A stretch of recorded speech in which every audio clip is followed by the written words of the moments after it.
আমি নিজেকে কোনোদিন আর্টিস্ট বলি না, আমি মিউজিশিয়ান বলি।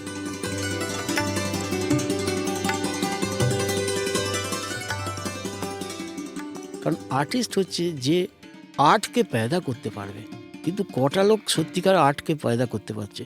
কিভাবে শুরুটা হয়েছিল, হাতে খড়িটা কিভাবে হয়েছিল? আমি গান বাজনা কোনোদিনই করতে চাইনি। পদ্মশ্রী পুরস্কার থ্যাংক ইউ। আপনি পেয়েই গেছেন, আপনি তানসেন পুরস্কারও পেয়েছেন। পুরস্কার পাওয়ার মানেটা হচ্ছে কোথাও একটা সাকসেস হয়েছি, তাই জন্যই পুরস্কারটা পাচ্ছি। সন্তুর আপনি বলেন শততন্ত্রী বীণা। সান্তুর একটা এমন যন্ত্র, এটাকে টিউন করা খুব ডিফিকাল্ট, তো এই যন্ত্রকে কন্ট্রোল করা খুব মুশকিল। আপনার জীবনে প্রচুর ভালো অভিজ্ঞতা, কখনো কি কিছু খারাপও ফেস করতে হয়েছে? রেকর্ডিংয়ে গেছি, সারাদিন বসে আছি, আমি চান্সই পেলাম না, টাইমই পেলাম না। ওই সিঙ্গারা দুটো মিষ্টি খেয়ে বাড়ি চলে এলাম। খুব হাতে গোনা মানুষ সন্তুর বাজান, এটার কি কারণ? অনেকেই শিখতে আসেন, কিন্তু কিছুদিন বাদে বিরক্ত হয়ে ছেড়ে দেন। ভগবানের সাথে কানেকশনটা হয়তো খুব ভালো হয় মিউজিকে। এক আধ দিন এরকম হয়, সুন্দর হঠাৎ কোনো সুগন্ধি, দরজা জানলা বন্ধ, একটা অন্য রকমের একটা গন্ধ আসছে। রেওয়াজটা কোন জায়গায় পৌঁছেছিল? সুর যদি লাগে ঠিক মতো, সুর ব্রহ্ম, সাধনা আর প্র্যাকটিস, দুটোর মধ্যে আকাশ পাতাল তফাৎ আছে। এবার আপনি যদি আমাকে বলেন যে তোমাকে এত কোটি টাকা দেব, সন্তুরটা আমাকে দিয়ে দাও, কাল থেকে আর বাজাতে পারবে না, সেটা তো সম্ভব নয়।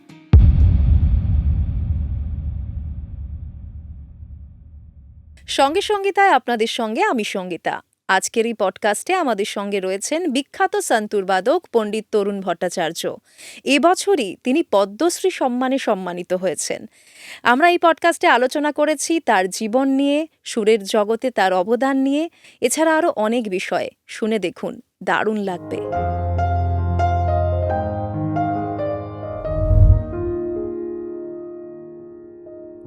দাদা, সঙ্গে সঙ্গীতায় আপনাকে স্বাগত। কেমন আছেন নমস্কার। বলুন? কেমন আছেন?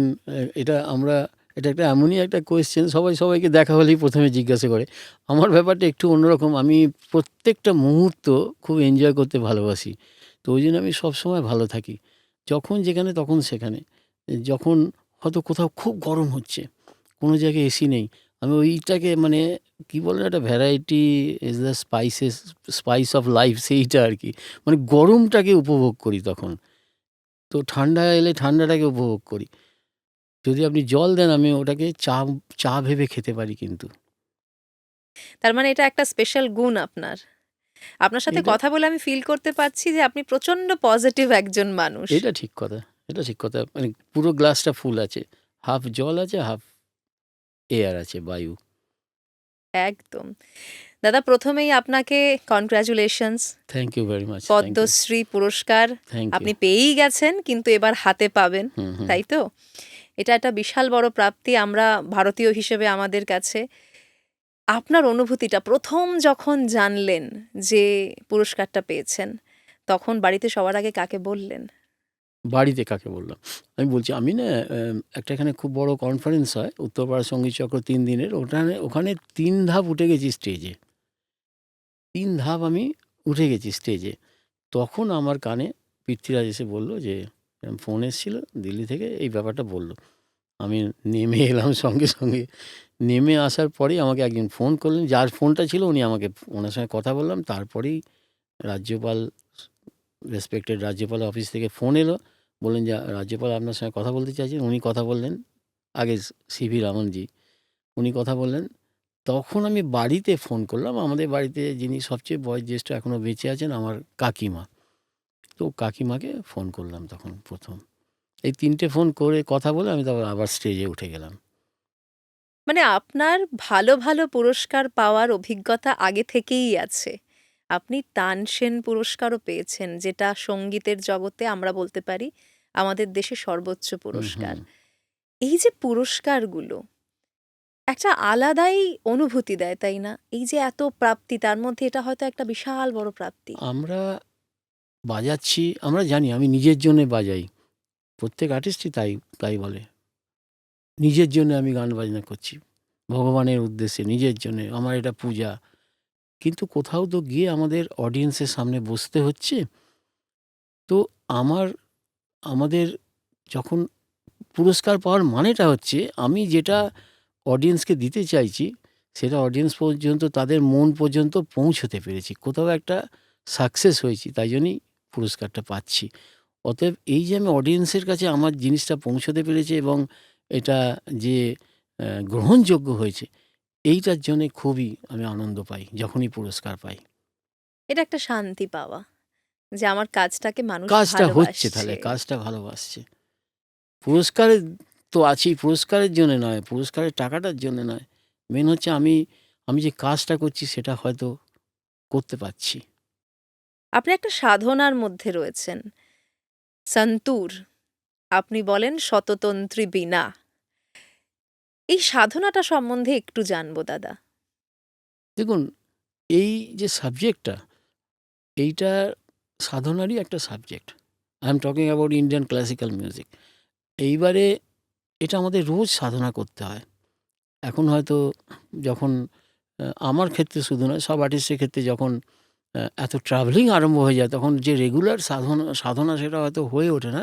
কিন্তু যখনই সময় পাই তখনই আমি ইনস্ট্রুমেন্টে বসে যাই।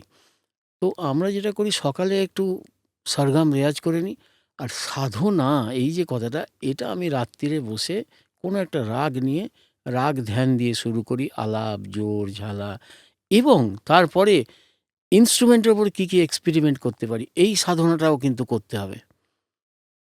যে আপনার হাতে একটা ইনস্ট্রুমেন্ট দিয়ে দিল, আপনি সেটা সারা জীবন বাজিয়ে গেলেন, সেটাতে কত কি আরও কিছু করা যায় কি না সেটা নিয়ে তো ভাবার দরকার। নতুন কিছু করা যায় সেইটার কিনা। জন্য আমি প্রত্যেকদিন ১-১.৫ ঘন্টা আলাদা টাইম রাখতাম। সেই টাইমটা আমি ইনস্ট্রুমেন্টটাকে আমি ইমপ্রুভ করেছি। অনেক নতুন, নতুন জিনিস বার করেছি।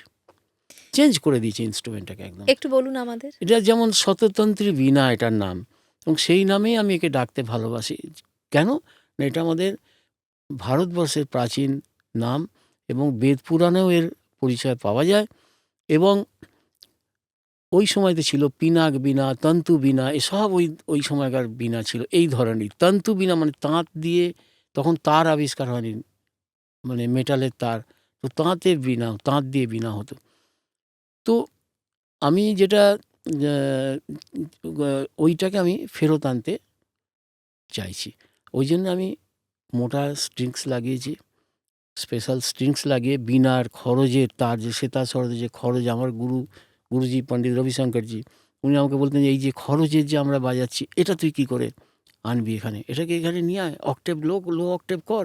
তো এইসব করতে করতে, মানে ওনার চাহিদা পূরণ করতে গিয়ে আমাকে এইসব আবিষ্কারগুলো করতে হয়েছে আমাকে। এবং কেন যে উনি তখন বলতেন, আজকে আমি বুঝতে পারছি, যে ম্যানকা ফাইন টিউনার, যে প্রত্যেকটা তারে ফাইন টিউনার লাগিয়েছি আমি, যাতে ঝট করে সন্তুরের ১০০টা তার না টিউন করা খুব মুশকিল। ১০০টা তার। শততন্ত্রী বীণা, ১০০ তারে বাজনাকে টিউন করা, আপনার তানপুরার ৪টে তার মেলাতে জান বেরিয়ে যায়। তো আমি তো কোনো দিনই এই ইনস্ট্রুমেন্ট মেলাতে পারিনি। এবং আমি যখন কোনো বড় আর্টিস্টদের থেকে আশীর্বাদ চাই, যেমন पद्मविभूषण गिरिजा देवी जी के, बोला अरे बेटा तुम ऐसे, हम लोग ने एक ही आशीर्वाद कीजिए, संतूर थोड़ा हमसे টিউন হয়ে যায়। সন্তুর একটা এমন যন্ত্র, এটাকে টিউন করা খুব ডিফিকাল্ট। এবং যেদিন সত্যি সুরে বাজছে, সুরে টিউন হয়ে গেছে, বাজাচ্ছি, তেড়ে বাজাচ্ছি, নামছে না, মানে একটা ভগবানের আশীর্বাদ। এবং দেখুন, কোনো হয়তো আউটডোরে বাজাতে গেছি, কোনো আইআইটির মাঠে ফাংশান হচ্ছে, ওয়েট ওপেন এয়ার থিয়েটারে ওয়েটি, সেখানে বাজনা নেমে যাচ্ছে, হাওয়া চলছে, ঠান্ডা। এখান থেকে কোপেনহেগেনে গেলাম, বাজনা ফেটে গেল, ক্র্যাক করে গেছে ওখানে গিয়ে। কারণ আমাদের দরজা জানলার কাঠ তো সিঙ্ক করে, বর্ষাকালে বাড়ে, এটাও তাই, এটা তো কাঠ, উড। তো এই যন্ত্রকে কন্ট্রোল করা খুব মুশকিল। তার মধ্যে আপনারা যখন কনসার্টগুলো করেন, যদি আমরা শুনি, মানে একটা স্বর্গীয় অনুভূতি। ওইটার একটা অন্য ব্যাপার আছে। ওইটা হচ্ছে সব আর্টিস্টের ক্ষেত্রে, এটা আমি আমার ক্ষেত্রে বলবো না। স্টেজে বসে যাওয়ার পরেতে যখন আলাপটা আরম্ভ হয়ে গেল, এইবারে সব সুইচগুলো ব্রেনে সব অফ হয়ে যাচ্ছে আমাদের। এবং তখন শুধু আমি আর ওই রাগটা আর ঈশ্বরের, ওই বললাম রাগ ধ্যান করতে যখন শুরু করলাম, তখন সামনে বসে যদি কেউ কাশে, আমার কিচ্ছু এসে যাবে না, বা কথা বলে, কোনো হয়তো খুব কোনো যাকে কেউ কিছু থামাতে পারছে না, এরকমও তো লোক আমাদের সামনে বসে থাকেন, যাকে বলতে পারছে না এই চুপ করুন, বলা যাবে না, এরকম স্টেজে নাম করা লোক কেউ বসে আছেন, কোনো মিনিস্টার বসে আছেন। আমি কিন্তু শুনতে পাচ্ছি না, আমি কিন্তু দেখতেও পাচ্ছি না ওনারা কি করছেন।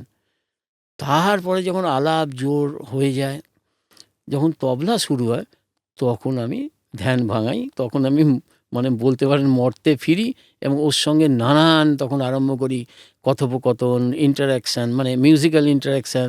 আপনি তো কিছু গল্পও বলেন। কথাও হ্যাঁ, আমি স্টেজে গল্প বলি। এমন তালি পড়ছে একবার সান ফ্রান্সিসকোতে, আমি আর বিক্রম, কিছু একটা পণ্ডিত বিক্রম ঘোষ, কিছু একটা সৎসঙ্গত দুজনে একসঙ্গে এসে পড়েছি, আর সে তালি থামছে না। বিক্রম, হয়ে গেছে, চলো এবার বাড়ি যাই, পয়সা উঠে গেছে, এরা শুনবে না, তালি দিচ্ছে, আমরা বাড়ি যাই। এরকমও হয়েছে অনেক। স্টেজে আমরা আরও অনেক রকমের আমরা গল্প করি, তার ফলে খুব হাসাহাসি হয় স্টেজের মধ্যে। আর পাবলিক কি দেখে? পাবলিক দেখে এরা খুব ফ্রি, এদের দুজনের মধ্যে কেমিস্ট্রি, খুব সুন্দর কেমিস্ট্রি রয়েছে। সাধারণত কী হয়, তবলা প্লেয়ারকে টাইট দেবো, সেতার প্লেয়ারকে টাইট দেবো, এইসব হতো আগেকার দিনে, অনেক হতো। আপনি ফেস করেছেন? আমি কোনোদিন, আমার গুরুজি পণ্ডিত রবিশঙ্করজি কোনোদিন এই স্টাইলে যাননি। উনি সবসময় তবলা প্লেয়ারকে নিয়ে চলেছেন, তবলার সঙ্গে ইন্টারাকশান, সাৎসঙ্গত, সওয়াল জবাব, যে এই জিনিস সওয়াল জবাব মানে বুঝতে পারছেন তো, আমি একটা বাজালাম, হ্যাঁ, তার হ্যাঁ, জবাব দিল, এইসব করে উনি 1+1 2 নয় 11 করতেন। পাশাপাশি এক দুটোকে দাঁড় করাতেন, সাইনার্জিক। এইটা আমরা ফলো করেছি, কারণ গোল, ফুটবল একজনে খেলা হয় না, গোল একজনে হয় না, পাসগুলো পেতে পেতে তবে গোল হয়। সবাইকে লাগবে। সবাইকে লাগবে আমাদের, সবকা সাথ সবকা বিকাশ। আসলে কখনো কখনো যেটা হয়, হুম। মানুষ এটা ভুলে যান, হুম। এবং তার ফলেই বিভিন্ন সমস্যা তৈরি হয়। আপনার জীবনে প্রচুর ভালো অভিজ্ঞতা, কখনো কি কিছু খারাপও ফেস করতে হয়েছে? গান বাজনা সংক্রান্ত খারাপ এর আগে হয়েছে। যেমন ধরুন, হোল নাইট প্রোগ্রামে গেছি, সব ভালো ভালো আর্টিস্ট, বড় বড় আর্টিস্টরা এসে যাচ্ছে, আমাকে আর চান্স দিচ্ছে না। আমি বললাম, ভাই আমার তো দাড়ি বেরিয়ে গেল, এবার আমার প্রোগ্রামটা দাও, সকাল হতে চললো। এরকমও অনেক হয়েছে। আবার এরকমও হয়েছে যে প্রোগ্রাম বাজাতে গেছি, আমি চান্সই পেলাম না, টাইমই পেলাম না, ওই সিঙ্গারা দুটো মিষ্টি খেয়ে বাড়ি চলে এলাম। মানে এটা যখন বয়স অল্প। এবং এরকম হয়েছে, আমি রেকর্ডিং বাজাতে গিয়ে সারা দিন বসে আছি, আমাকে চান্স দেওয়া হচ্ছে না। তারপরে অন্য একজন তবলা প্লেয়ার ঢুকলেন, পণ্ডিত রাধাকান্ত নন্দী, যারা জানে তারা জানে ওনাকে কী জিনিস, তবলার বাদশাহ ছিলেন উনি। উনি আর্টিস্টদের উনি ধমকাতেন। উনি বললেন, ওকে তোরা এতক্ষণ বাজাতে দিসনি। তো উনি আমাকে, ওনার সেকেন্ড শিফটে রেকর্ডিং ছিল, উনি আমাকে রেকর্ডিং নিলেন। আর আগের যে আর্টিস্ট ছিল তাকে বললেন, তুই থাকবি। উনি অনেক তখন সবাইকে দুই দুগাড়ি করতেন, সিনিয়র তো। হ্যাঁ সিনিয়র। উনি, তুই থাকবি, এর রেকর্ডিংটা হয়ে গেলে ওকে ওকে, আমি ওনার সঙ্গে, ওই আর্টিস্টের সঙ্গেই এসেছিলাম, উনি ওকে, তরুণকে তুই বাড়িতে ছেড়ে দিয়ে যাবি। তখন আমার গাড়ি ছিল না। তো এরকমও হয়েছে যে রেকর্ডিংয়ে গেছি, সারাদিন বসে আছি, চান্স পাচ্ছি না। মানে ওইগুলো কি এখন বর্তমানে বদলেছে দাদা, যারা নতুন কাজ করছেন তাদের জন্য? এখন অনেক বদলে গেছে, এই জন্য অনেক বদলে গেছে। আমাদের ধরুন, এখন কোনো আর্টিস্ট ট্রেনে যেতে চাইবে না, ট্রেনে যাবে না। ইয়াং জেনারেশন, জুনিয়র কেউ ট্রেনে যাবে না, সব ফ্লাইট করছে। এখন ওরকম গিয়ে সারাদিন বসে আছি, এ ব্যাপার এখন হবে না। ভালো হয়েছে, ব্যাপারটা তো ভালো হয়েছে। আর তখন যেটা হয়েছিল, তখনও সেটা ভালো হয়েছিল। তারপরে কি হয়েছে, ওইটার পরে কি হয়েছে, আমার আরও জেদ চেপে গেল যে আমাকে তাহলে আরও ভালো করতে হবে, আমাকে আরও নাম করতে হবে, এমন জায়গায় আমাকে যেতে হবে যেখানে আমাকে বসিয়ে রাখতে পারবে না, এই নামের পর্যায়ে আমাকে পৌঁছতে হবে। তো তখনও ভালো হয়েছিল তার মানে। আর এখন তো ওই সিনারিওটা এখন আর নেই। এবং আপনার যেহেতু গানের এই ব্যাকগ্রাউন্ডটা আপনার তো একদম জন্মের আগে থেকে বলা চলে। হ্যাঁ, ওই তো আমি তাই তো বলি যে বাবা যখন প্র্যাকটিস করতেন, মা বসে থাকতেন সামনে, মানে আমি যাতে কানে আমার ঢোকে তখন থেকে। তো আমি কবে থেকে শিখতে আরম্ভ করেছি জিজ্ঞাসা করলে আমি বলি 9 মাস আগে থেকে আর কি। জন্মের 9 মাস জন্মের আগে থেকে। 9 মাস আগে থেকে। না, এটা কিন্তু বাস্তবে এফেক্ট করে। মানে মা একটা যদি, হ্যাঁ, সন্তান যখন পেটে থাকে, মা যদি গান হ্যাঁ, শোনেন, এটা করে তো। এফেক্ট আমি করে। আমেরিকা একজনের বাড়ি গেছি, আমি ভাবছি সন্তুর কোথায় বাজছে। তো আমি ভাবছি বোধহয় আমার তো সারাক্ষণ সন্তুর শুনে শুনে বোধহয় কোনো মাথার গন্ডগোল হচ্ছে, মানে কোনো ভ্রম হচ্ছে যে সন্তুরই বাজছে কোথাও। এরকম অনেক সময় হয় না, কোথাও থেকে কিছুই বাজছে না, মনে হয় যেন ওইটা বাজছে। হ্যাঁ, তারপরে সারাদিন সন্ধেবেলা জিজ্ঞাসা করলাম, এটা এখানে একটা সন্তুরের আওয়াজ পাচ্ছি। বলছে আমার সবে 2 মাস না 3 মাসের বাচ্চা হয়েছে, তাকে ওই 5 না 6 চেঞ্জার ছিল সিডি, বলছে সন্তুর আমি শোনাই, আপনার সিডি 5খানা ওপরে লাগিয়েছি আমরা, ওটা ঘুরতে ঘুরতে সারাক্ষণ ওইটাই বাজবে, ওই সিডি সন্তুর বাজবে। মানে খুব বাচ্চাকে ওইভাবে খুব তৈরি মাইল্ড, করছে। হ্যাঁ খুব মাইল্ড বলছে ওনার মধ্যে, এবং সেটা বিদেশি বাচ্চা। বলেন কি? এটা কেন বললাম যে আমাদের এই যে রিচ হেরিটেজ ভারতের, ইন্ডিয়ার, এটা ওখানে কত দাম সেটা বোঝাবার জন্য এই ঘটনাটা বললাম। এটা একটা থেরাপির মতন। তো বলছি যে ও যদি এখন থেকে এটা শোনে একটা, আমাদের দেশে কিন্তু যে যতটা কদর পাওয়ার কথা ছিল তার থেকে বেশি কদর দেশের বাইরের মানুষ দেয়। এটা অনেকে বলেন যে আমরা যতটা বাঙালি, যারা বিদেশে থাকেন তারা নাকি আরো বেশি বাঙালিনাটাকে ধরে রেখেছেন, দেশটাকে ধরে রাখার চেষ্টা করেছেন। এটা ঠিক কথা বলেছেন। আর শুধু বাঙালি ইন্ডিয়ানের কথা নয়, আমি বলছি ওদের দেশের লোক, সাদা চামড়ার লোকেরা আমাদের এই জিনিসটার প্রচুর কদর দেয়। এবং শুধু গান বাজনা নয়, আমাদের আয়ুর্বেদ, আমাদের যোগা, সব কিছু। আমরা সবাই এখানে যারা রয়েছেন সবাই কিন্তু রোজ যোগা করছেন না। বাস্তব। আমাদের করা, আমাদের তো জিনিস, আমাদেরই জিনিস। এটাই তো প্রচার প্রসার চলছে। বিশ্বগুরু আমাদের রেসপেক্টেড প্রাইম মিনিস্টার যেটা করে দিয়েছেন, এখন পুরো ওয়ার্ল্ডে যোগা চলছে। তো বিদেশে আমাদের যে কালচারগুলো, এটাকে অনেক বেশিভাবে গ্রহণ করেছে ওরা। এটার উপকারিতাটা কী, আয়ুর্বেদের কী উপকারিতাটা অনেক ভালোভাবে বুঝেছে। আমরা অতটা আয়ুর্বেদকে অত পাত্তা, মানে এখন তো চেঞ্জ হয়ে গেছে, এখন চেঞ্জ হয়ে গেছে, এটাও ঠিক। মানে ব্যাপারটা না খানিকটা আমাদের এরকম হয়ে গেছে, ঘর কি মুরগি ডাল বরাবর। সেটা তো আমাদের হয়, ক্ষেত্রে ব্যাপারটা সেটা ওরকম হয়ে হয়। গেছে। আমাদের ভারতবর্ষে যে কি কি ছিল আমরা সেটা কোনোদিন ভাবিইনি। আজকে দেখুন, আজকে যখন পৃথিবীর সবাই বলছে তখন আমরা ফিল করছি আস্তে আস্তে একটু একটু করে। বিজ্ঞান বিজ্ঞান নিয়ে কথা হচ্ছে, নাসাকে নিয়ে কথা হচ্ছে। আমাদের যদি পুরাণগুলো পড়ি, আমরা যদি বেদের দিকে তাকাই, তাহলে হতভম্ব হয়ে যেতে হয়। এই দেখুন না, নিম পাতা, নিম পাতার যে এত দাম হবে, এত ভ্যালু হবে নিম পাতা। আমার 5খানা বাড়ি, 5টা জায়গাতে আমার বড় নিম গাছ আছে। আমার মা এগুলোকে খুব মানতেন এবং এগুলো করতেন, মানে সেখান থেকে। যাই হোক, ভারতবর্ষে তো ভারতবর্ষে, সারা পৃথিবীর মধ্যে একটা, মানে সবচেয়ে সমস্ত দিক দিয়ে যদি দেখেন একটা রিচ কান্ট্রি। এটা রিচ কান্ট্রি, আমি যেটা বললাম, সব দিক দিয়ে যদি দেখেন, এই নয় যে টাকা পয়সার দিক দিয়ে, এই নয় যে আয়তনের দিক দিয়ে, না, এই রিচনেসের দিকে যদি আপনি যান, হেরিটেজের দিকে যদি আমরা হেরিটেজের চাই, দিকে, তবে কিন্তু ভারতবর্ষ একদম 1 নম্বরে আছে অলরেডি। সারা জীবন ছিল, থাকবে। সারা জীবন ছিল, থাকবে। একদম। দাদা, এবার একটু আপনার ছোটবেলাটার দিকে যাই। আপনার যখন জ্ঞান হলো, যখন বুঝতে শুরু করলেন, তার মানে পুরোটা সঙ্গীতের একটা মাহলের মধ্যেই আপনি বড় হয়েছেন। কিভাবে শুরুটা হয়েছিল? হাতেখড়িটা কিভাবে হয়েছিল? আমি গান বাজনা কোনোদিনই করতে চাইনি, আর মাও কোনোদিন চাননি। কারণ মাদের বাড়ি, মানে মামার বাড়ি, সব পড়াশোনার লাইনে, কেউ গান বাজনার লাইনে ছিল না। তো গান বাজনা করলে মা অনেক বুঝিয়েও ছিল পরবর্তীকালে যে ফ্যামিলি ডিস্টার্ব হয়ে যায়, সংসার হয় না। তারপর যার যেটা যেদিকে যাবার ডেস্টিনি সে তো যাবেই। বাবা চাইতেন যে আমি মিউজিশিয়ান হই।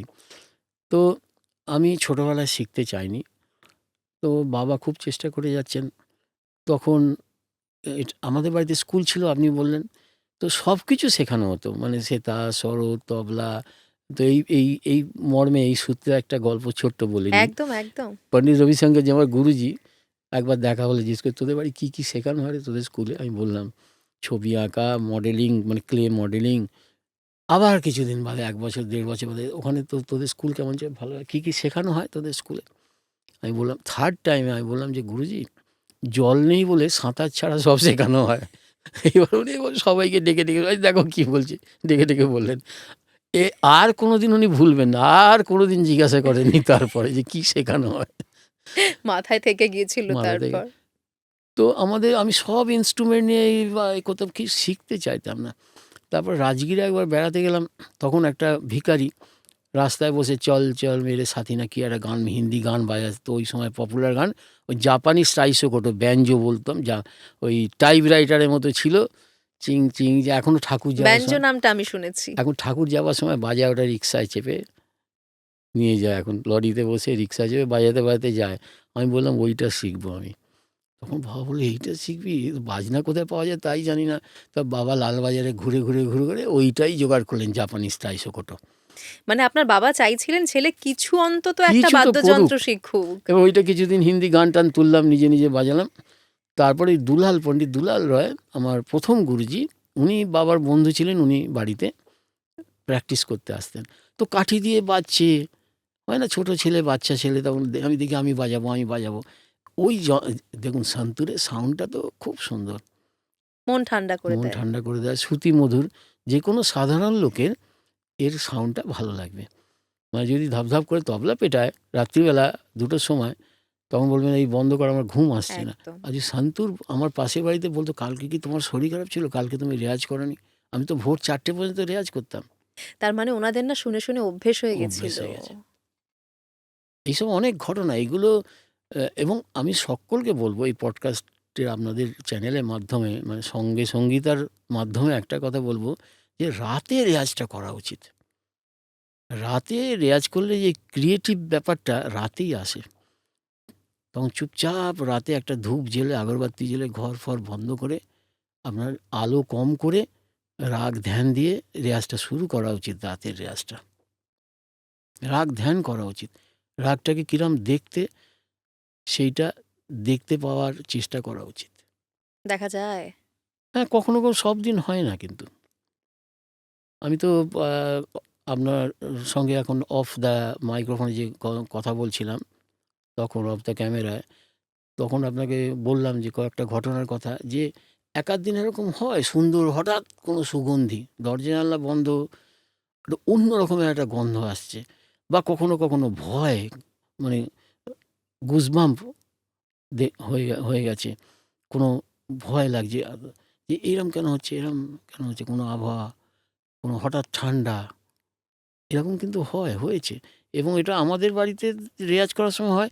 অন্য জায়গায় গিয়ে আমরা একবার হোল নাইট, আমি আর পণ্ডিত রনু মজুমদার রেয়াজ করছিলাম তাদের বাড়িতে। তাদের বাড়িতেও হয়েছে আমার। আমরা সব, রনু তো অনেক ভয় পেয়ে গেল, তো বলে তরুণদা আর বাজাবো না। ও আচ্ছা, দুজনে একসঙ্গে ফিল একসময় আমরা করেছে। রেয়াজ করছিলাম, ও ফিল করছে আমিও ফিল করছি, বলো ওরে বাবা আমি এখানে আর বাজাবো না, এখানে ভূত আছে। তো এই যে ব্যাপারগুলো, এগুলো কিন্তু হয়েছে।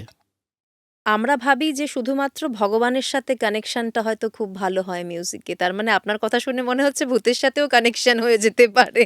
কি ছিল কি হলো, অনেক তো আত্মা ঘোরাঘুরি করে, এবং ভালো আত্মা, অনেক ভালো আত্মা থাকে। তো কোথা দিয়ে কি এর তো কোনো এক্সপ্লেনেশন, ব্যাখ্যা তো পাওয়া ব্যাখ্যা তো যাবে জানি না। না, আমরা জানি না। ভগবানের যে উপস্থিতি ফিল করা যায়, এই যে আপনি বললেন সুগন্ধ পাওয়া যাচ্ছে, এটাই তো ভগবানের উপস্থিতি।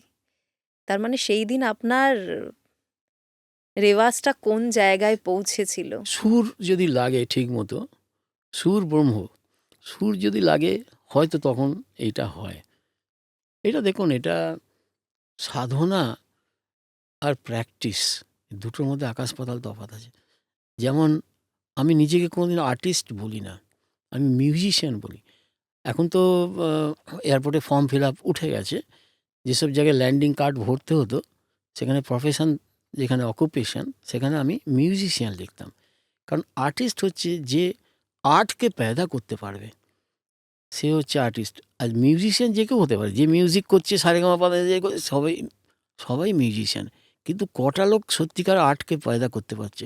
তো আমি মনে করি আমি সেই আর্টকে এখনও পয়দা করতে পারছি না, সেই জন্য আমি নিজেকে মিউজিশিয়ান বলি এখনও। এখনো বলেন। যে আর্টকে পয়দা করা, একটা ভেতর থেকে একটা আর্ট যে জিনিসটা, এটা খুব কঠিন জিনিস। বিনয়টা হয়তো খুব প্রয়োজনীয়, তাই না?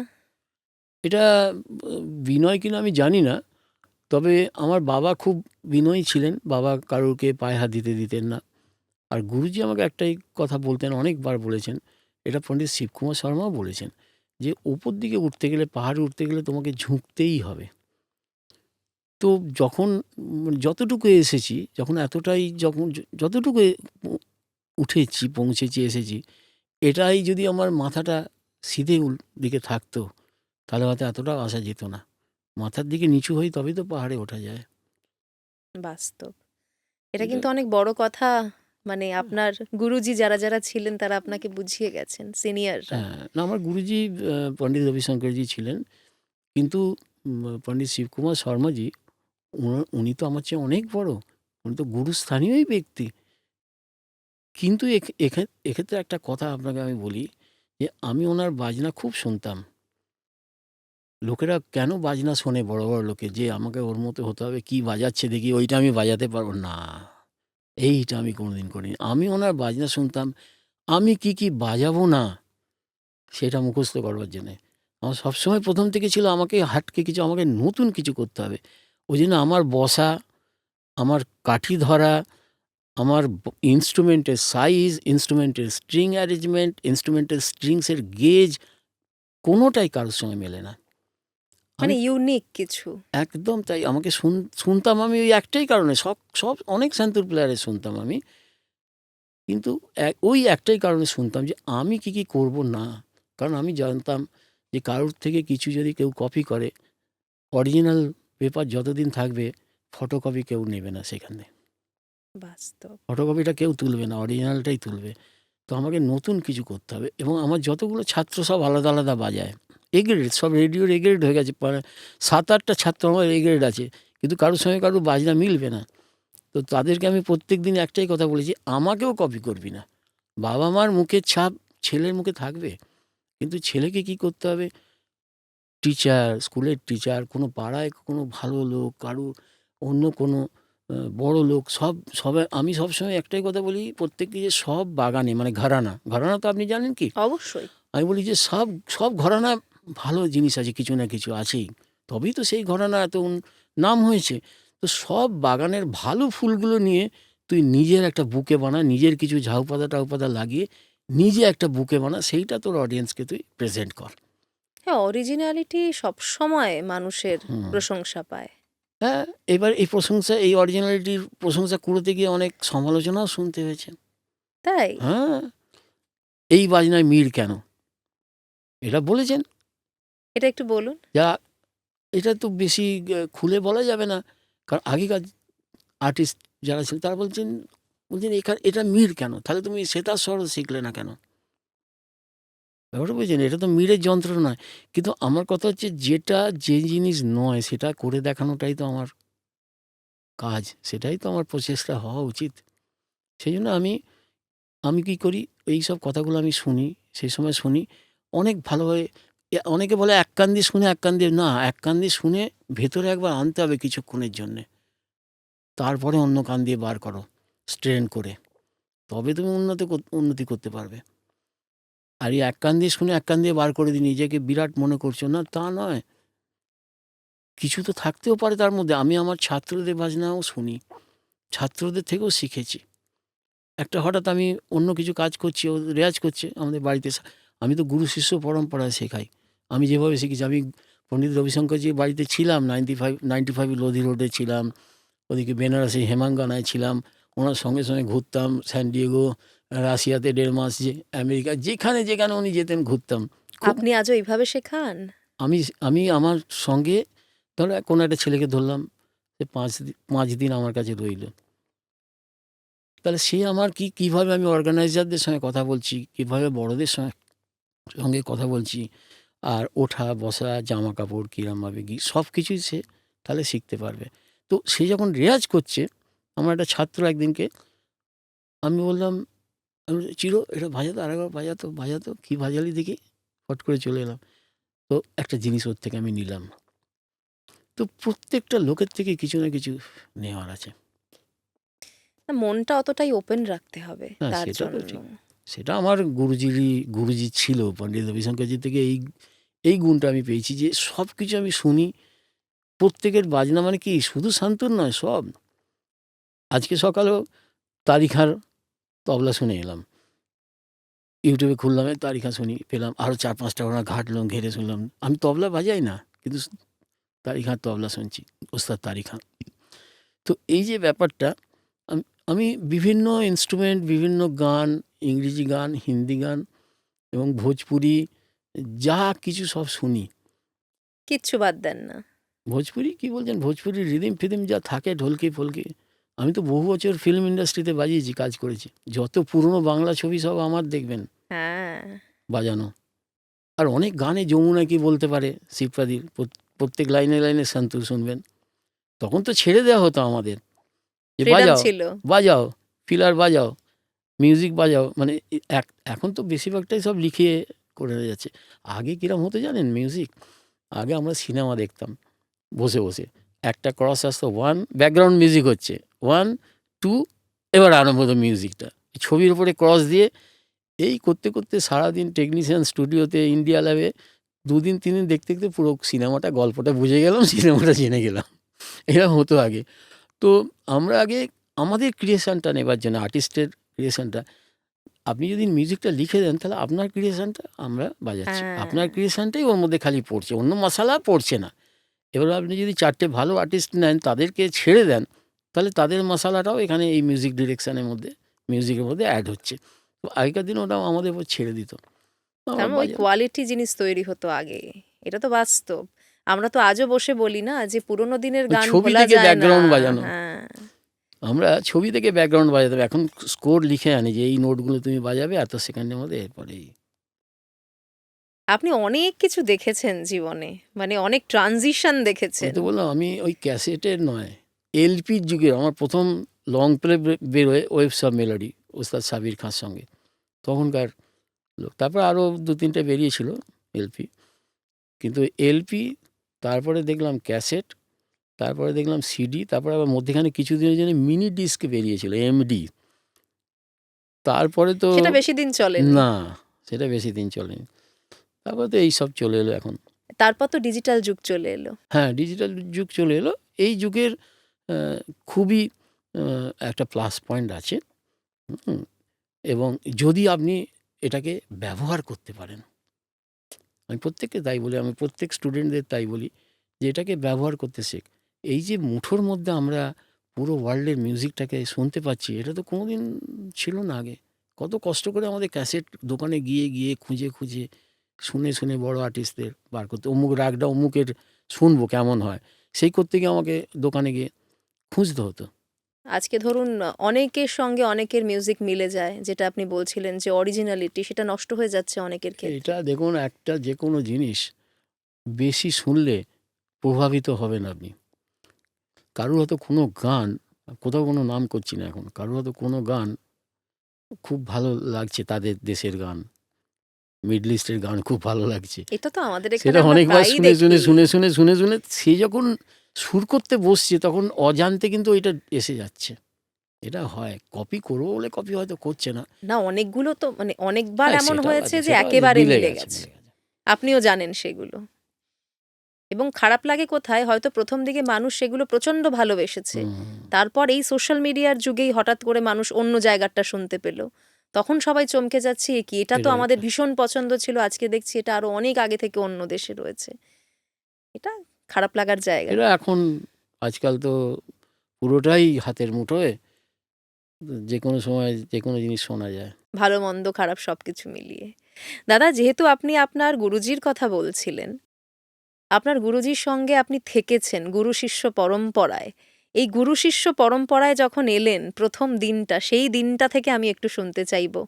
যখন আমি এইচএমভিতে লং প্লে রেকর্ডিং করছি, তখন হঠাৎ আমাকে একজন এসে বললেন, ম্যানেজার বা কোনো স্টুডিও ম্যানেজার, যে আপনাকে আধা ঘন্টার জন্য রুকতে হবে, থামতে হবে।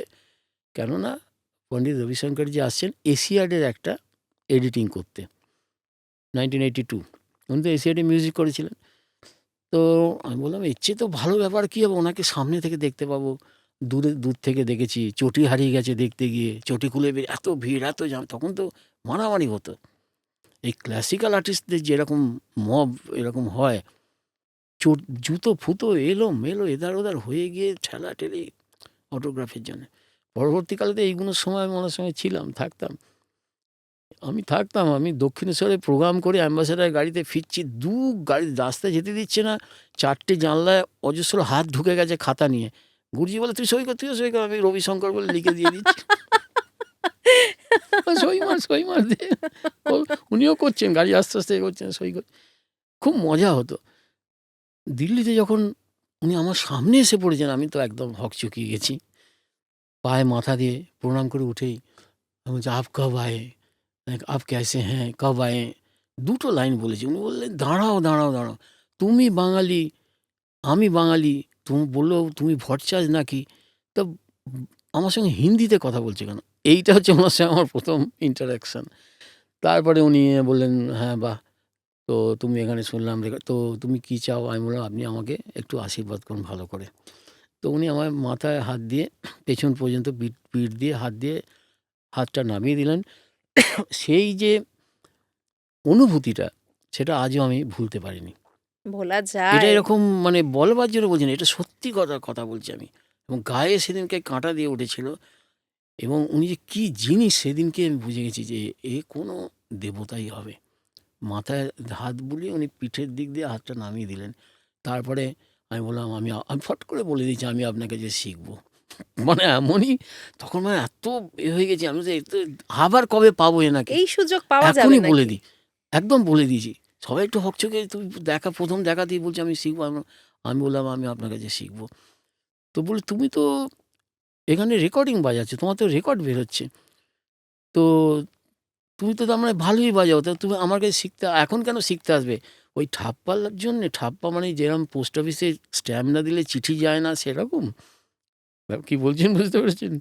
তা আমি বললাম, না গুরুজি, আমি কিছুই জানি না, আমি প্রথম থেকে বলছে, কিছুই জানো না?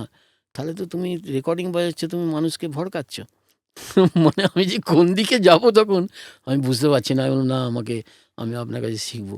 তখন উনি বললেন, রবিন, ওনার সঙ্গে যিনি ছিলেন সেক্রেটারি, ওনার, যে ওকে টাইম দাও, কলকাতায় যখন আসবো ওকে টাইম দাও, ঠিক এই কথা বলে দিল। তারপরে তো রবীন্দ্র, আমাদের বাড়ি তখন তো সব ল্যান্ডলাইন, মোবাইল ফোন টোন কিছু ছিল না আমার তখন। তো বোধহয় মোবাইল ফোনে তখন আসেও নি। আসেনি। তো বাড়িতে ফোন এলো, তারপরে যাব আমি। যেদিনকে শেখার মানে প্রথম দেখা করা ইনস্ট্রুমেন্ট নিয়ে, বাজনা উনি বললেন, আগে বাজনা শুনবো তোমার, আমি একটু বাজনা শুনবো। তো আমি ওদিনকে যেতে, হাওড়া ব্রিজ, তখন সেকেন্ড ব্রিজ নেই, প্রচুর জ্যাম হতো। তো একটা অ্যাম্বাসাডার গাড়ি ঠেসে বাবা কাকা সবাই বলছে যাবো রবিশঙ্করের সঙ্গে দেখা করতে এই যাবো। সুযোগ কেউ এই ছাড়তে সুযোগ কেউ চাইবে না। যতগুলো লোক অ্যাম্বাসাডারে ধরে, আমরা গিয়ে লালা সিদ্ধার্থজির বাড়ি 20 বালিগঞ্জ পার্ক রোডে গেছি। গিয়ে 20 মিনিট লেট হয়ে গেছে, মানে এত জ্যাম ছিল হাওড়া ব্রিজ। যারা জানে তারা জানে কি রেটে আগে জ্যাম হতো হাওড়া ব্রিজ, সেকেন্ড ব্রিজ হয়নি। বললেন, না না না, কোনো মতেই সম্ভব না, 20 মিনিটই তোমার জন্য টাইম ধার্য ছিল, এখন আর সম্ভব নয়। ওই প্রথম আমার মাথায় নড়লো যে টাইমের কি দাম। আগে তো কেউ 10টায় দেখা করতে বলছে, 11টায় পৌঁছচ্ছি, এরকম। হ্যাঁ, বাঙালিদের ক্ষেত্রে তো এটাই বলা হয়। বললেন, কোনো মতেই সম্ভব না, আজকে আর শোনা যাবে না, আর কালকে আমি চলে যাচ্ছি। মানে উনি অতটাই পাংচুয়াল ছিলেন? আরও ওনার পাংচুয়ালের ঘটনা আমার কাছে অনেক আছে। প্রচণ্ড পাংচুয়াল ছিলেন। এবং কোনো প্রোগ্রামে 15 মিনিট যদি দেরি হতো, অ্যানাউন্স করতেন যে আর্টিস্টের জন্য নয়, অর্গানাইজাররা বলতেন যে আমাদের জন্য দেরি হয়েছে।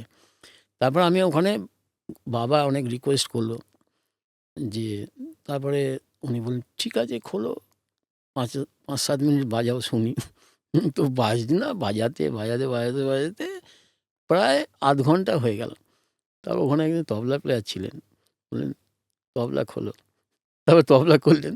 মানে মোটামুটি ওই দিন 1 ঘন্টার একটা প্রোগ্রাম বাজিয়ে দিয়েছি ওনার সামনে। তখন উনি বলছেন, না, আমার কাছে শিখবে কেন? ওই কথাটা, তুমি তো ভালোই বাজাচ্ছ, আমার কাছে শিখবে কেন ঢাপ্পার জন্যে? তো আমি বললাম যে, না, আপনার প্রথম থেকে শিখবো, তাহলে তোমাকে আমি যা বলবো সেটা করতে হবে।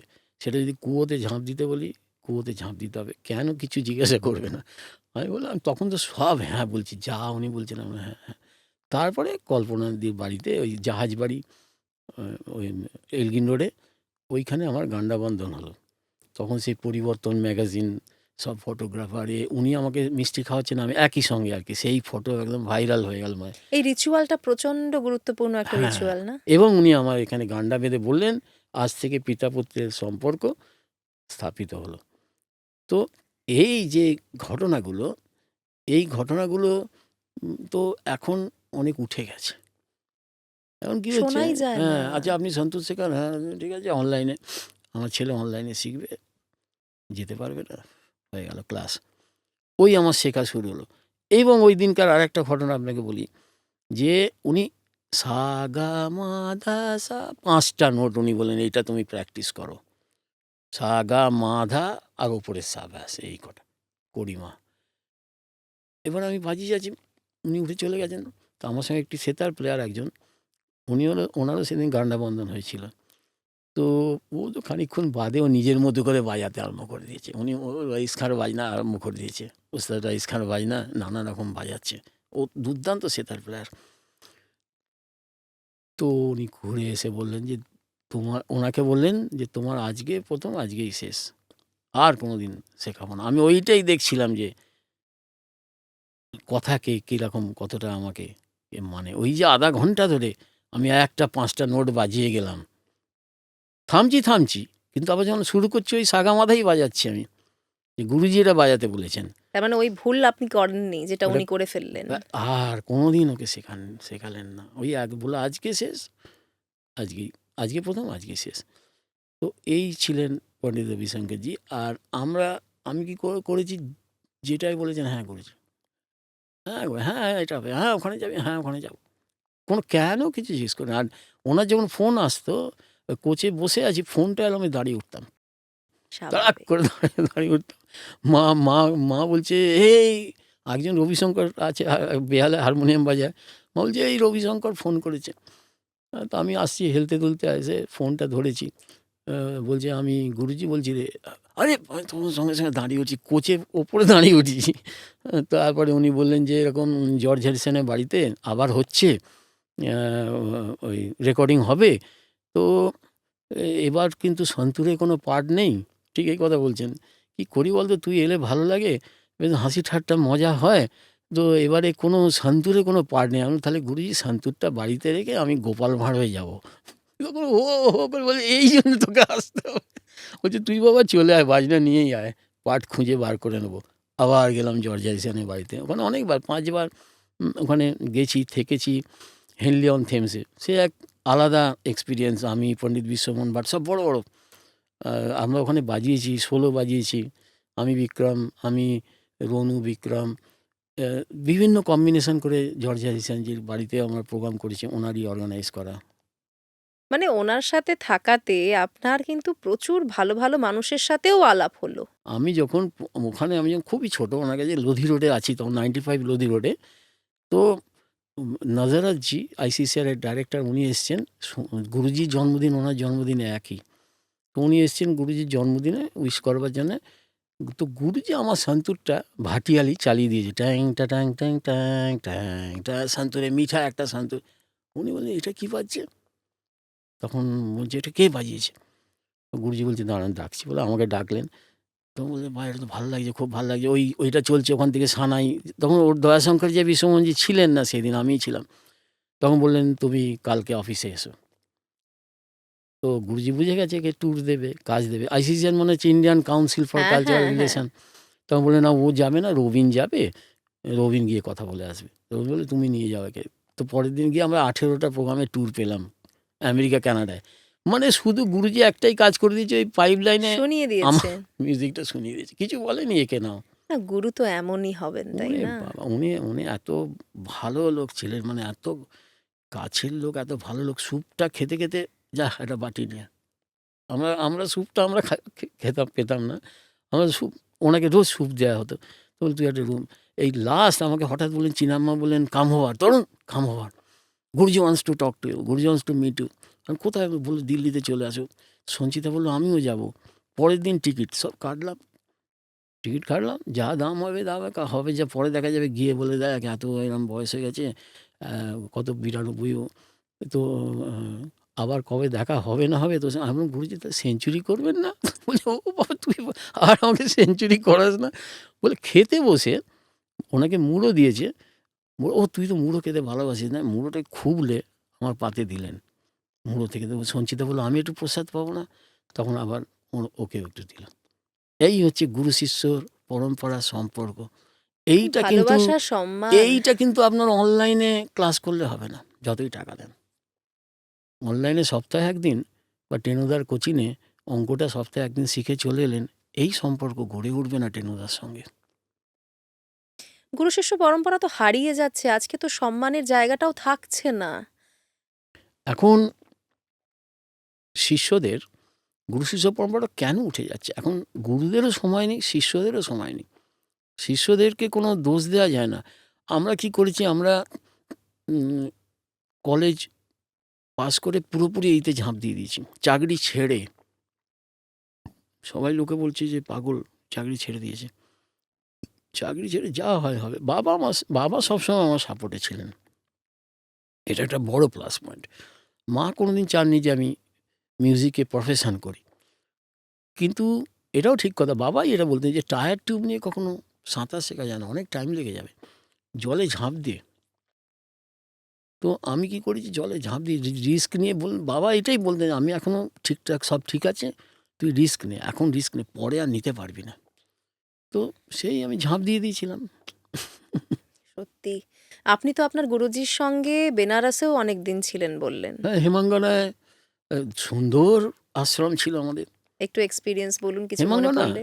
আচ্ছা, উনি হচ্ছেন দীক্ষাগুরু, শিক্ষাগুরু, এটা মানতে হবে। হেমাঙ্গনাতে উনি বলছেন, রবিনকে বললেন, রবিন তো দেখো তো ওকে একটু অন্যরকম লাগছে। তখন আমার একটু মানে ক্রাইসিস চলছে, আমার প্রেম ঘটিত ব্যাপার চলছে, গণ্ডগোল চলছে, বিশাল গণ্ডগোল চলছে।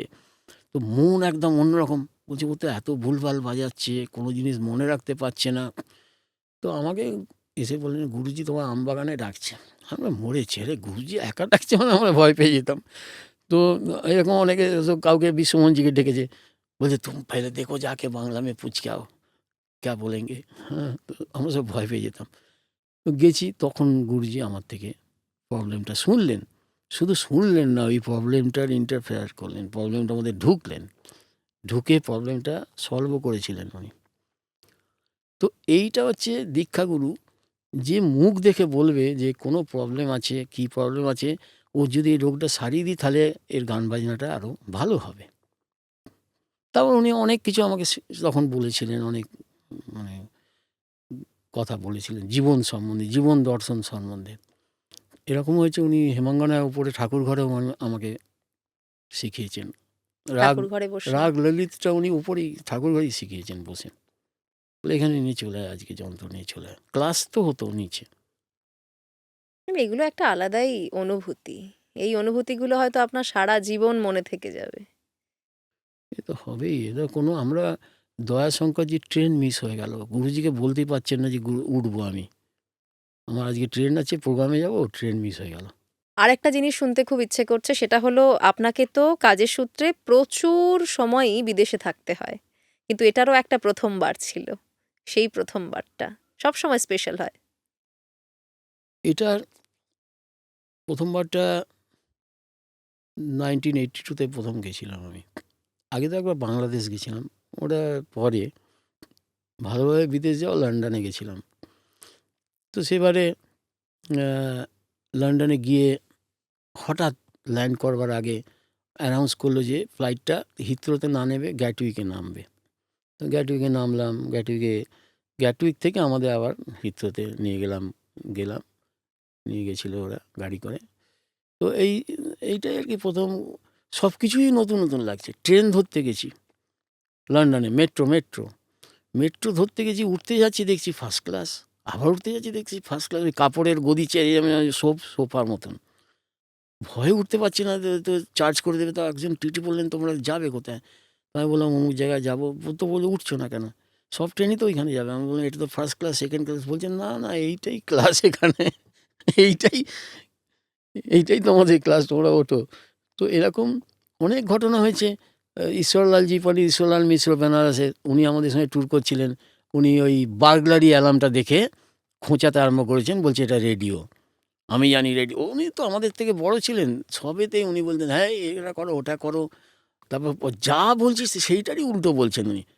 আমি বলছি আজকে এরকম বলছে না, আজকে তোমার চান করতেই হবে, আজকে তুমি কাল তুমনে নেই না, আজ না হলো। এবারে আমি বলছি যে এরকম আমরা একটু বাইরে মানে খবরদার নিউ ইয়র্ক হ্যাঁ ये इधर बाहर मत जाना। तो सुमन जी बोलते हैं যে भाई क्या किया जाए, तो कोई एकदम हम लोग जेल में फंस गए। तो আমি বললাম তখন দাঁড়া मेरे पास एक तरकीब है।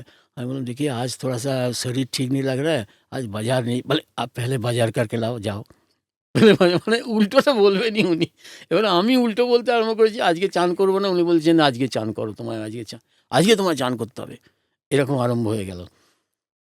তো এই আর কি বিভিন্ন ওখানে গিয়ে তো উনি তো রেডিও করলেন, তো বার্গলারি অ্যালার্ম বেজে গেল, বাজতে আমি পণ্ডিত বিশ্বমোহন ভাট, দয়াশঙ্কর, উনি, পুলিশ এসে গেছে 1.5 মিনিটে মাথায় লাইট জ্বালিয়ে। এটা বলছি স্যান্টা মনিকাতে, লস অ্যাঞ্জেলেসে স্যান্টা মনিকাতে। আমরা দু হাত তুলে বলছি স্যান্টা মনিকা পিয়ারে। বাইরে চলে এলাম, আমরা সব হ্যান্ডস আপ করে বাইরে চলে এলাম। তখন ফোন করলো। তো ওই যে ঘটনা, বিদেশের ঘটনা যেটা, তার মধ্যে এটা একটা ঘটনা। আর একটা বিদেশের স্মরণীয় ঘটনা, প্রথম গেছি ওই ট্যুরেতেই, প্রথম প্রোগ্রাম, ফার্স্ট প্রোগ্রাম ক্যানাডায় জুবিলি অডিটোরিয়ামে।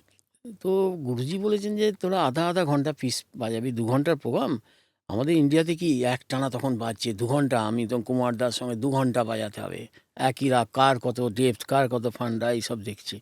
ওখানে গুরুজি বললেন তোরা আধা ঘন্টা 4টে রাগ, প্রথমে রাগ একটা রাগ বাজিয়েছি, বাজানোর সঙ্গে সঙ্গে লোকেরা দাঁড়িয়ে উঠতে আরম্ভ করেছে, তালি চলছে, দাঁড়িয়ে উঠতে গোটা হল দাঁড়িয়ে গেছে, 2,500 শ্রোতা। ইন্ডিয়ান এম্বাসি থেকে প্রোগ্রাম হচ্ছে। তো আমরা বেরিয়ে গেছি, বিশ্বমোহন বলছি ইয়ার खिसको यहाँ से खिस चलो, সবাই উঠে পড়েছে। ये लोग घर जाने के लिए तैयार हो गया। अच्छा तो लगा लेकिन घर जाने के लिए तैयार हो गया, टाइम हो गया। আমরা ইনস্ট্রুমেন্ট নিয়ে উইংসে চলে গেছি, বলে আরে আপনারা চলে এলেন, আপনারা তো 2 ঘন্টা বাজাবার কথা। আমি বললাম ওরা তো দাঁড়িয়ে পড়েছে বাড়ি যাবে বলে। বলছে না, এটা স্ট্যান্ডিং ওভেশন, এটা খুব কম আর্টিস্ট পায়। আপনারা আজকে প্রথম প্রোগ্রামে আপনাদের বললেন প্রথম আজকে স্ট্যান্ডিং ওভেশন পেয়েছেন। ওই প্রথম আমরা স্ট্যান্ডিং ওভেশন কি জিনিস জানলাম। তো তারপর এইসব, আবার বাজালেন। তারপর আবার ফিরে এলাম, আবার বাজালাম। তো সেই স্ট্যান্ডিং ওভেশন আবার আমরা রয়্যাল অ্যালবার্ট হলেও পেয়েছি পরবর্তীকালে, অনেক জায়গায়। তখন তো মালাগাতে স্ট্যান্ডিং ওভেশন, মালাগা মানে সাউথ স্পেনে, এবং অটোগ্রাফের লাইন মালাগা, যেটা বিদেশে সাধারণত দেখা যায় না। স্পেন তো খুব ওয়ার্ম কান্ট্রি, মিউজিক্যাল কান্ট্রি। স্পেনটা একটা বিউটিফুল জায়গা। আমি স্পেনে মোটামুটি অনেক সব শহরে, মালাগা, সান সেবাস্তিয়ান, ভিগো, বিলবাও, খিখন, সারাগোজা, বার্সেলোনা, মাদ্রিদ তো আছেই, ভিক্টোরিয়া, সব জায়গায় বাজিয়েছি আমি স্পেনে। স্পেনটা খুব মিউজিকে মানে ইন্ডিয়ার মতো। ওরা গাদা খায়, 4 বার ধরে খায়, রাত্রির করে ঘুমোয়, ঝগড়াঝাঁটি করে, এই ফ্ল্যাট থেকে ও ফ্ল্যাটে ঝগড়াঝাঁটি হচ্ছে, বাসন ছোড়াছুড়ি দেখেছি আমি, ঝগড়াঝাঁটি হচ্ছে, মানে একদম ইন্ডিয়ার মতো। দুপুরে খানিকটা ঘুমিয়ে নিল। কিন্তু তারা সঙ্গীত প্রেমী। সঙ্গীত প্রেমী, রাস্তায় যা সঙ্গীত হয় ওখানে। রামলা, এত ভিড় হয়, রামলা বলে একটা বিখ্যাত রাস্তা আছে, ওখানে লোকে এত হেঁটে যাচ্ছে ওখান দিয়ে, রামলা দিয়ে ভিড়। আর সেখানে এত ভালো ভালো মিউজিশিয়ান, তারা সব গান বাজনা করছে, গিটার তো ভীষণ ভালো ওখানে। আপনি যখন বিদেশে কোনো কনসার্টে যাচ্ছেন, ওখানকার শ্রোতা এবং আমাদের দেশের শ্রোতা, কি ডিফারেন্স দেখেন তাদের মধ্যে? দেখুন আমাদের ইন্ডিয়াতে কি হয়, আমরা যখন বাজাচ্ছি, বাজনা চলাকালীন আহা কেয়া বাত বলে কি না সব লোকেরা। তো এই যে এখানে একটা অনলাইন অ্যাপ্রিসিয়েশন আমরা পেতে থাকি, তখন আমাদের মনে হয় যে আরে এ তো ভালো লাগছে, আমার জিনিসটা বুঝছে, বা আরও বেশি অ্যাপ্রিসিয়েটেড হচ্ছে আমরা। তো ওখানে যেটা হয়, ওখানে চুপচাপ শুনলো। প্রথম তো কী মনে হতো যে এদের বোধহয় ভালো লাগছে না, এরা চুপচাপ বসে আছে। স্পেনেরই আর একটা ঘটনা বলি, চুপচাপ বসে শুনছে, যখন শেষ হয়ে গেল একটা হাততালি পড়লো না, সবাই বলছে ওম শান্তি, ওম শান্তি, গোটা হল বলছে। তো পরে আমি বাইরে গিয়ে দেখলাম যে কনসার্টটার নামই ছিল সোনি দ্য পাস, মানে সাউন্ড ফর পিস। তো ওদেরকে বলে দেওয়া হয়েছিল যে তোমরা তালি বাজালে ডিস্টার্ব হয়, তোমরা ওম শান্তি বলবে লাস্টে। এক একটা জায়গায় আমাদের ইন্ডিয়াতেও অ্যাপ্রিসিয়েশন, যেমন আপনি যদি আমাদের সংকটমোচন মন্দিরে বাজাতে যান, ওরা 2 হাত তুলে বলবে হর হর মহাদেব বলে, সবাই চিৎকার করে, ভালো বাজনা হলে, ভালো জায়গা হলে 2 হাত তুলে, সে এক অন্য অনুভূতি। এবং মন্দিরের মাথা পর্যন্ত লোক চড়ে বসে আপনি আছে। সংকট মোচন মানে বেনারসের সংকট হ্যাঁ, মোচনের হ্যাঁ, কথা হ্যাঁ, হ্যাঁ। বলছেন? আচ্ছা। দুর্ধর্ষ প্রোগ্রাম হয় ওখানে, এবং সব বড় বড় আর্টিস্টরা বাজাতে যায় ওখানে, একটা কথা জিজ্ঞাসা করে না যে কত পাবো। আমার কথা বলছি না, অনেক নামি নামি আর্টিস্টের কথা বলছি। ওখানে বাজনা হলো সবাই হার হার গায়ে কাঁটা দিয়ে উঠবে, অত লোক। নমঃ পার্বতী ওরাও পতয়ে বলে, হর হর ওরাও বলে, মহাদেব। এইটা পুরোটা বলে। আর এবারে যদি শান্তিনিকেতনে বাজাতে যান, ওরা বলবে সাধু সাধু।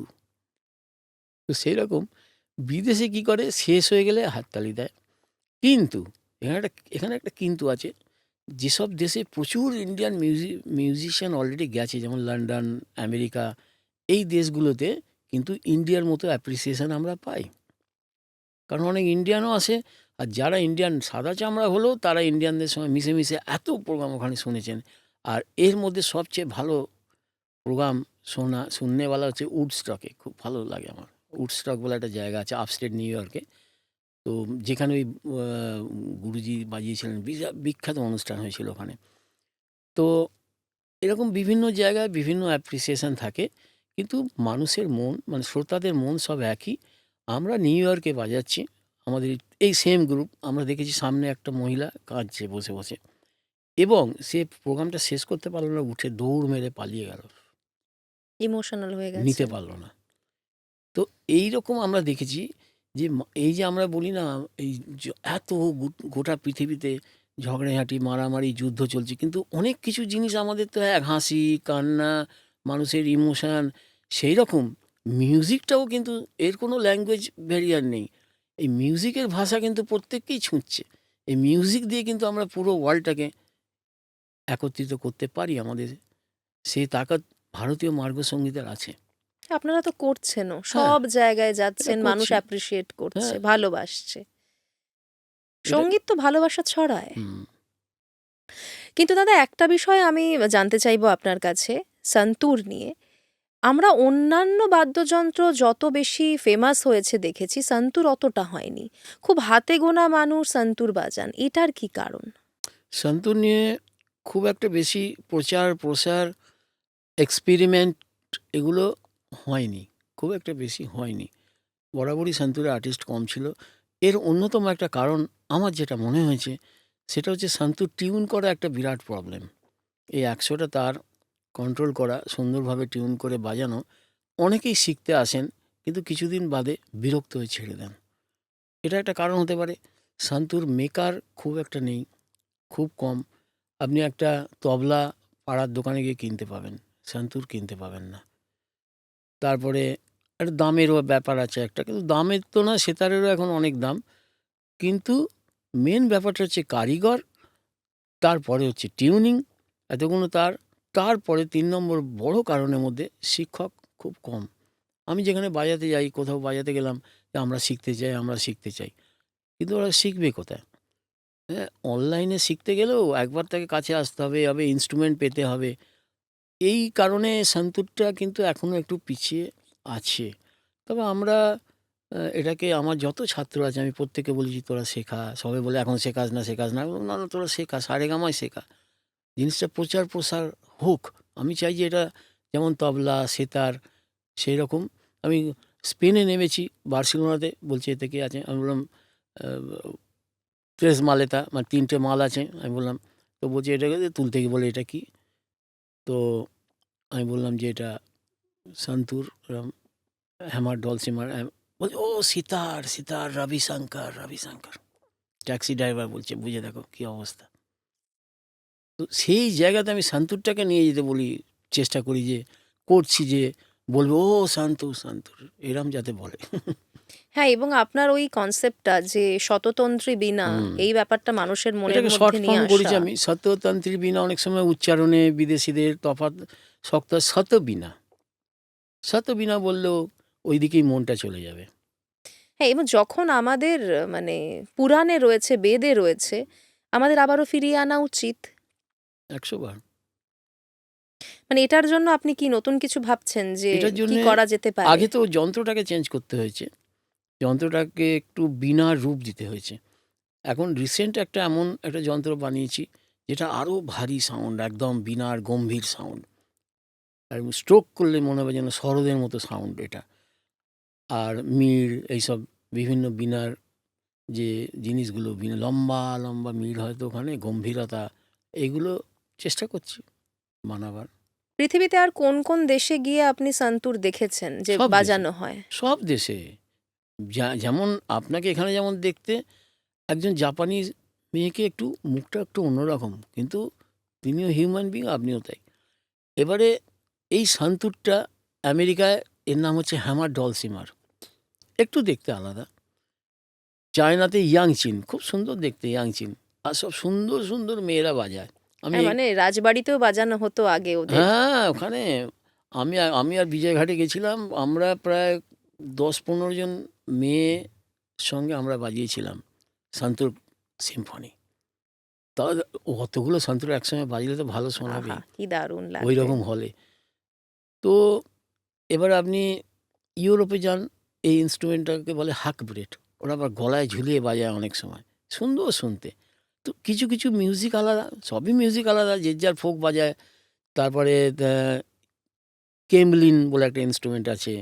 তো এই সবই সন্তুর নামটা এসছে কিন্তু মিডল ইস্ট কান্ট্রি থেকে, ইরাক ইরান থেকে। তো এই যে ব্যাপারটা, এই মানুষের মতনই, একটু একটু আলাদা আলাদা দেখতে, আলাদা আলাদা ভাষা, কিন্তু ব্যাপারটা তো একই। তো প্যাটার্নটা মোটামুটি একই। প্যাটার্নটা একই, সেই হাসি সেই কান্না সেই দুঃখ। তো এই আমাদের এই সাউন্ডগুলো সব মোটামুটি একই, কিন্তু অন্য অন্য তার টোনাল কোয়ালিটি, তার মিউজিকের যে মেটেরিয়াল, মিউজিকগুলো আলাদা।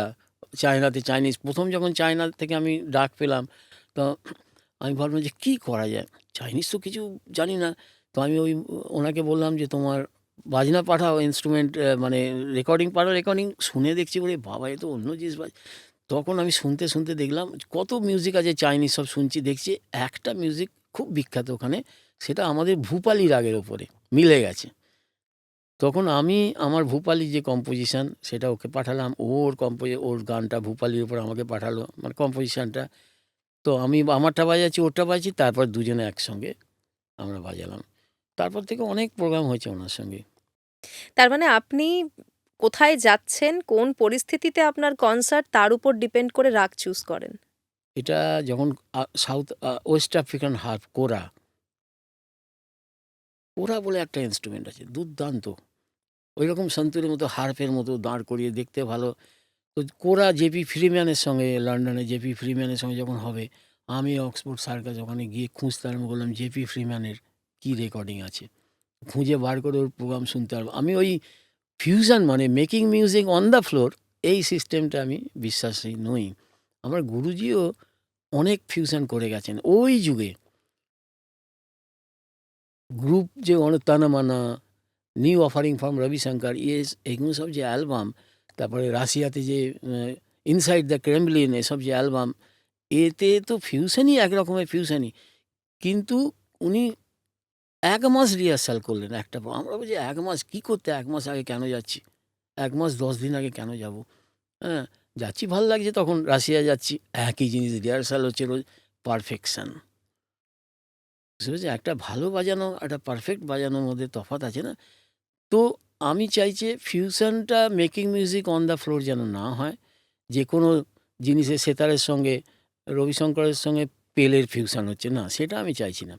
আমি চাইছি যে ফিউশনটা বসে একটু কম্পোজ করে, তুমি খানিকটা রাস্তায় এগিয়ে এসো ভাই, মধ্যিখানে আমি খানিকটা এগিয়ে আসি, কিছু কিছু স্যাক্রিফাইস, কিছু কিছু নতুন করে এক জায়গায় আমরা মিলি, ফিউশনটাকে ব্লেন্ডিং বললে, ব্লেন্ড করি আমরা।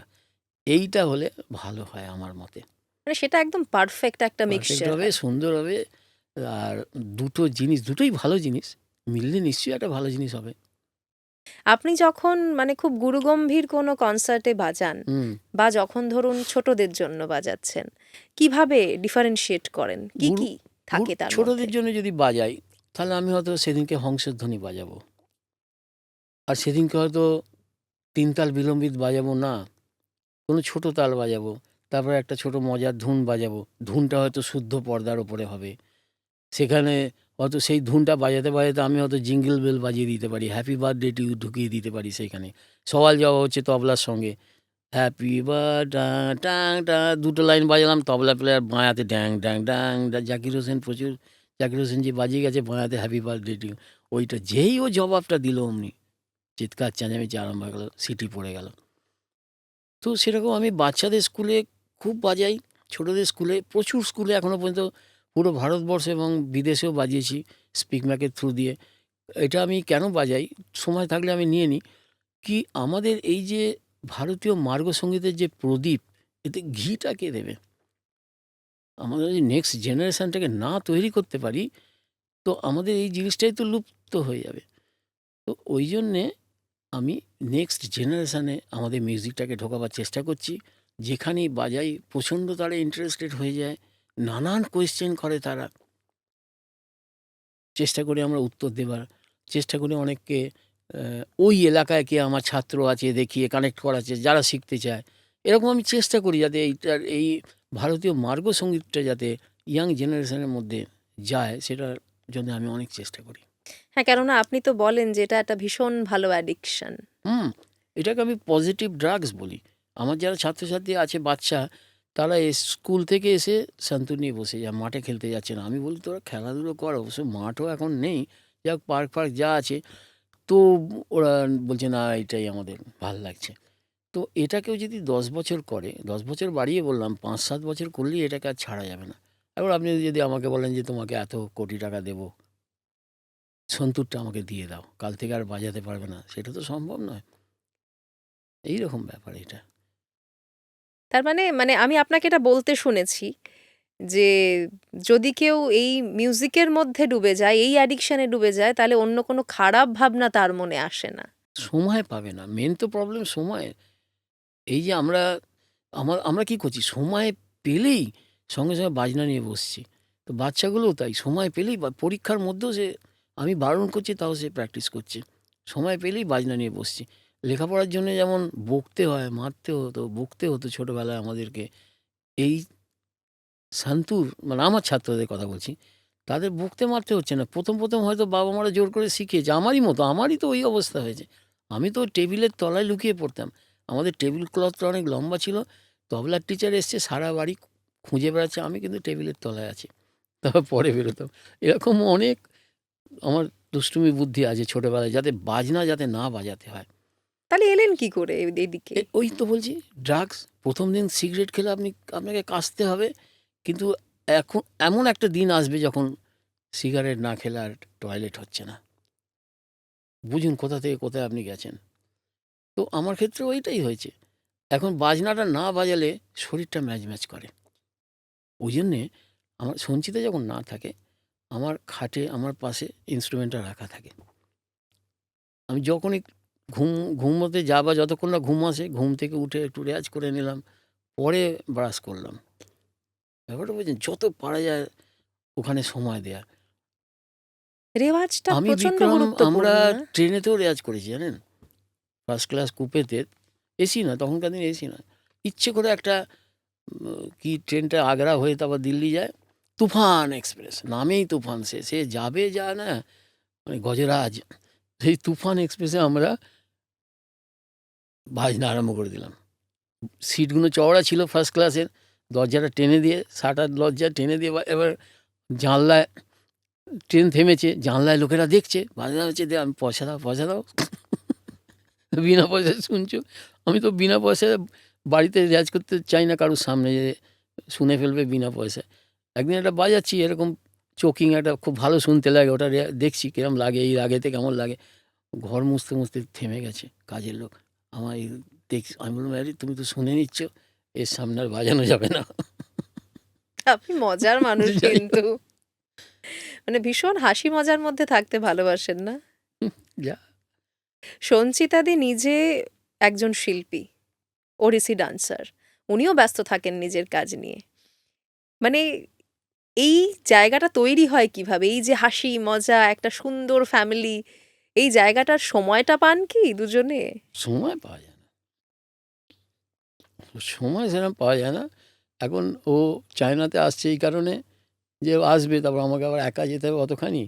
ওই না, আমি বললাম তুমি এসো, তোমার টিকিট ফিকিট সব আমি কাটাবো। তো ও দেখলো যে না, কিছু করতে হচ্ছে না আমাকে, ও চলে আসবে, ওর ওখানে ছাত্রী আছে, একটা ওয়ার্কশপ লাগিয়ে দিল, ওর কিছু টাকা পয়সা পেয়ে গেল, তারপর আমরা একসঙ্গে চলে আসবো। মেন হচ্ছে ব্যাপারটা যে ওই 5-7 দিন, 7 দিনের ট্রিপে একসঙ্গে রইলাম, তারপর আবার আমেরিকা চলে গেলাম। আমেরিকা নেবে কিন্তু ও অন্যদিকে চলে যাবে, ইউএসএতে দুজনেই ট্যুর করি একই সঙ্গে, এরকম অনেক হয়েছে, কিন্তু দেখা হয়নি। আর আপনার ছেলেমেয়েরা? ছেলেমেয়েদের আমার ২ মেয়ে, ১ ছেলে। কিন্তু ব্যাপারটা একটু খুব ইন্টারেস্টিং, মজার ব্যাপার। আমার ২ মেয়ে, ১ম ওয়াইফ মৌ ভট্টাচার্য, উনি অ্যাক্ট্রেস। অনেক টিভি সিরিয়াল এবং ফিল্ম এসব করেন, বেঙ্গলি, বাংলাতে। তো উনি হচ্ছেন আ স্বামী শিবানন্দ গিরি মহারাজজি ছিলেন, খুব বিখ্যাত সন্ন্যাসী ছিলেন। একসময় মহামণ্ডলেশ্বর ছিলেন কুম্ভ মেলার। ওনার মেয়ে, ওনার থেকে ২ মেয়ে, আত্রেয়ী ভট্টাচার্য, জিনিয়া ভট্টাচার্য। আত্রেয়ী এডুকেশন লাইনে আছে, আর জিনিয়া ও বিজনেস লাইনে আছে, এমবিএ করেছে, বিজনেস লাইনে আছে। ট্যারো করে, ও খুব ট্যারো। ও আমাকে বলে দিয়েছিল যে, "বাপি তুমি ১ মাসের মধ্যে ২টো অ্যাওয়ার্ড পাবে, বড় অ্যাওয়ার্ড পাবে।" এবং সেটা হয়ে গেল। আমি তো বিশ্বাসই করতাম না। মিলে গেল। ট্যারো কী জিনিস জানতামই না আমি। তো মিলে গেল। ঠিক এ মাসে ও মাসে, কিন্তু ৩০ দিনের মধ্যে এটা হয়েছে। একই মাসে নয়, মাসটা পাল্টেছে। ৩০ দিনের মধ্যে এটা হয়েছে, এবং বলছে আর একটা নাকি অ্যাওয়ার্ড বাকি আছে। আমি বললাম, দেখো কী হয়। আবার অ্যাওয়ার্ড কী? আর ছেলে তো কেকেআরে আছে, এখন বার্মিংহামে আছে। ছেলে হচ্ছে সঞ্চিতার থেকে, মানে সেকেন্ড ওয়াইফ সঞ্চিতা ভট্টাচার্য। ও ওর ও কিন্তু আমার সঞ্চিতার ফার্স্ট হাজব্যান্ডের ছেলে। ও ও আমার থেকে ছেলে নয় আর কি।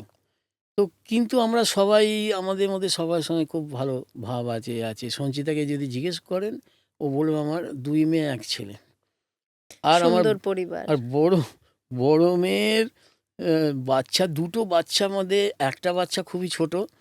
সে কত হয়েছে এখন, কথাবার্তা সবে বলছে। ও আন্টি দিদা করে পাগল করে। ও আমাকে ফোন, যখন পৃথ্বীরাজ আমায় ফোন করে, ওর বাবা বলে, দাও বাপি দাদুর সঙ্গে কথা বলবো বলে, যেই কথাটা কি বলবে জানো, আন্টি দিদা কোথায়? এই হচ্ছে ওর মানে প্রশ্ন। আপনার থেকে দিদা বেশি প্রিয় হয়ে গেছে। ও ওদের নিয়ে ফিরে যায়, এখানে ওখানে নিয়ে যায়। নিকো কাল ফিকো ভালোবাসাই বানিয়ে। আসল, মনের টানই আসল। সত্যিই তাই। হুম। তবে আপনার মেয়ের কথাটা কিন্তু আমার মাথায় থেকে গেল। ও যা ট্যারো করছে এখন, আমি তো ঘাবড়ে যাচ্ছি। আরেকটা পুরস্কার আমরাও অপেক্ষা করব তাহলে। কি জানি, কিন্তু এখন আর কি পুরস্কার হবে জানি না। আপাতত গিয়ে পদ্মশ্রীটা নিয়ে আসুন, হুম, হুম, হুম। তারপরের জন্য আমরা অপেক্ষা করছি। সব আপনাদের ভালোবাসা। আমাকে প্রচুর লোক ভালোবাসে, সবাই। আমি এখনো পর্যন্ত এরকম কোনো লোক পাইনি যাকে আমার ভালো লাগছে না, যার সঙ্গে আমার মিশতে ভালো লাগছে না, বা সে আমাকে চাইছে না। এরকমও শুনি যে আমাকে ফোন করে বলে, "अरे यार आपका बात आपका चर्चा चल रहा था।" मैंने बोला, আমি তখন বুঝলাম क्या अच्छा या बुरा, क्या चर्चा चल रहा है। विश्वमोहन भाट जी ज़्यादा फ़ोन করলেন, "अरे तरुण भाई बहुत मिस कर रहा है यहाँ, ये है वो है ये है, नाम 2-4টা আর্টিস্টের বললো, आपका चर्चा हो रहा था।" আমি বললাম, क्या बुरा या अच्छा। তো এই আর কি। না, আপনার সাথে যে আমি কথা বলছি, ধরুন এই ক্যামেরার সামনে এবং তার আগে অফ ক্যামেরা যখন আমরা কথা বলেছি, তাতে এইটুকু বুঝতে পেরেছি আপনি ভীষণ পজিটিভ একজন মানুষ। এটা এটা এটা ঠিক শুরুতেও বললাম, আবারও একেবারে পডকাস্টের শেষে এসেও বললাম। একটা আলাদাই পজিটিভিটি রয়েছে আপনার মধ্যে। আর আমার তো মানে পিআইবিকে ধন্যবাদ দিতেই হবে যে ওনাদের তরফেই এই পডকাস্টের রিকোয়েস্টটা এসেছিল। ওনারা বলেছিলেন যারা পদ্মশ্রী পেয়েছেন তার মধ্যে আপনার নাম সবার আগে ছিল, যে আপনার সাথে যেন আমরা খুব তাড়াতাড়ি একটা পডকাস্ট করি, এবং আপনি সময় দিয়েছেন এত ব্যস্ততার মধ্যে, তার জন্য আপনাকে অসংখ্য না, ধন্যবাদ। আপনাদের চ্যানেল আগেও দেখেছি, আমি পডকাস্ট দেখেছি, খুব ভালো, খুব সুন্দর, খুব ইন্টারেস্টিং। মানে চালু করলে বন্ধ করে দেওয়ার জায়গা থাকে না। অনেক ধন্যবাদ দাদা। এই যে আপনি কথাটা বললেন, এটা আমাদের জন্য অনেক প্রাপ্তি। অনেক ধন্যবাদ থ্যাংক ইউ দাদা। Very much. Thank you so নমস্কার, মাচ। নমস্কার।